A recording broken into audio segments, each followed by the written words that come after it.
So let's play a little game here, a little Mad Lib for you. All right. Finish this sentence. Okay. A leader knows they've had a great one-on-one meeting when? When the person feels supported.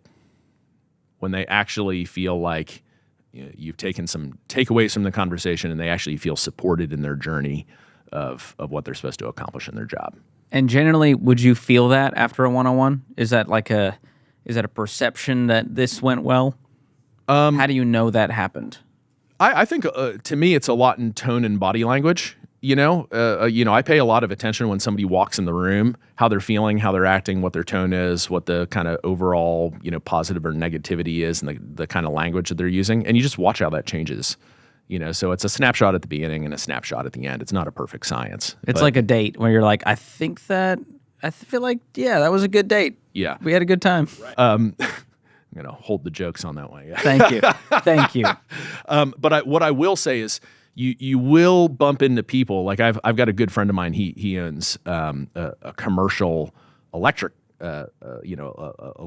company. And I went and visited his team one time. And the thing that I took away from like hanging out with all of these seasoned, what would you call them? Like, these guys that are in charge of construction sites, the foreman, right? Is, man, are they hard to read? Really, really hard to read.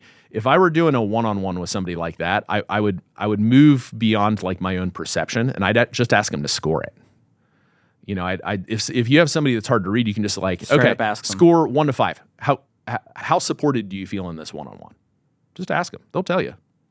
So you're the guy who talks about how to have uncomfortable conversations. So I've got to ask you, how does a leader bring up a problem in a one-on-one? Well, the first thing I'll start with there is how not to do it. And how, if you have a 30-minute one-on-one with somebody, the right time to bring up the uncomfortable thing you need to bring up with them is not at minute 28. I see just throw a grenade in there at the end, right at the last minute, because what people are, they're trying to. The leader is afraid of doing it, and I get it. It's a scary thing to do, but don't protect yourself. Don't protect yourself with the clock. Where I'm going to bring it up at minute number 28, so in 2 minutes I have an excuse to get out of here if it's going bad, right? If you really want to build a dignified environment with people, just be upfront with them. So, what I always say to myself is, if I've got to have an uncomfortable conversation with somebody, there is going to be absolutely no BS at the beginning. Like within the first 5 seconds of them sitting down in my office, I'm just going to get right into it. I'm going to say, hey, we need to have a little bit of an uncomfortable conversation right from go. That's both for me and for them. It creates a lot of clarity for them, but it also doesn't let me play any games. I've got to get right into it. So how do you recover from that afterwards? Because you still have maybe a good chunk of the meeting left to do your normal one-on-one pieces. Is there a nice way to transition out of that, or is it just kind of like, all right, I know that was tough. Let's get back to the program. Well, that's a great point, because I think that's something that a lot of people are afraid of. They bring it up last because they're like, well, what would we talk about next? Well, here's the advice I give, particularly to newer leaders, is it's only weird if you make it weird. Uncomfortable conversations, actually, the truth is, they're kind of matching your energy. Yeah, they're going to match your energy. It's contagious. Right? So if they detect that you're moving into uncomfortable territory, they're going to move into uncomfortable territory. And then if you intentionally move out of uncomfortable territory, they generally will too. If you're dealing with like a chemically, emotionally, and spiritually healthy person, they're going to take the cues and follow you, right?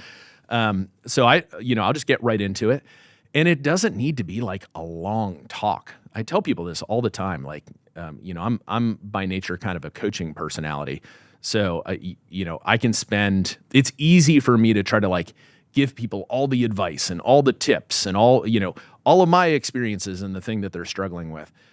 And there might be a time and place for that, but when you're first addressing something with somebody, just like get to the point. Be like, hey, this is the observed behavior that I'm seeing. I feel like it's a blinking red light, something we got to deal with right now.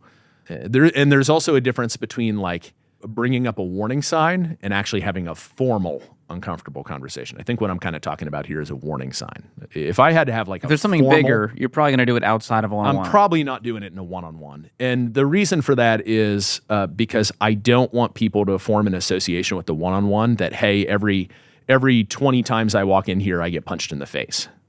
Here's everything I'm doing wrong Right. once a week. Yeah. Ugh, Yeah. You don't want that. So Any other surprises that the leader should be prepared for during a one-on-one that might pop up? yeah. So, one thing that I'm always really fascinated by is, I've been doing one-on-ones with people for 20 years. And there are still things that like people bring up that like take me off guard. And the truth is, really not much should come up in a one-on-one that takes you off guard. So the reason why I like to share this info is because if you kind of keep it high in your mind, it helps you understand your level of preparedness that you need to be at during a one-on-one. So I think there's like 3 things that people will bring up that are like will cause leaders to freeze. Like, I don't know how to deal with this. Yeah. People say like, hey, I don't feel like I'm getting enough feedback. Like, what are my weak spots? They want you to be direct with them. They're asking because they want direct feedback. And the number of times that I hear leaders like they're unprepared for that, so they waffle and be like, things are going really great right now. I mean, we could always be a little better. That's like, don't do that. That's weak. Like have a thing in your mind that you're actively talking about. If somebody's asking you that, you are not coaching them along their growth journey. So if they ask you as a leader, you better have an answer, right? I think the second thing that people will ask is like, what specific areas do I need to grow in? Those 2 things are kind of similar to each other. And then the third one is like, what's holding me back from more responsibility? They won't usually ask it that way. They'll ask it in some other way. But what they're trying to ask is, why am I not getting more responsibility? Why am I not getting paid more? Why am I go down the list of things that are attached to why am I not having more forward progress? Yeah, more opportunities.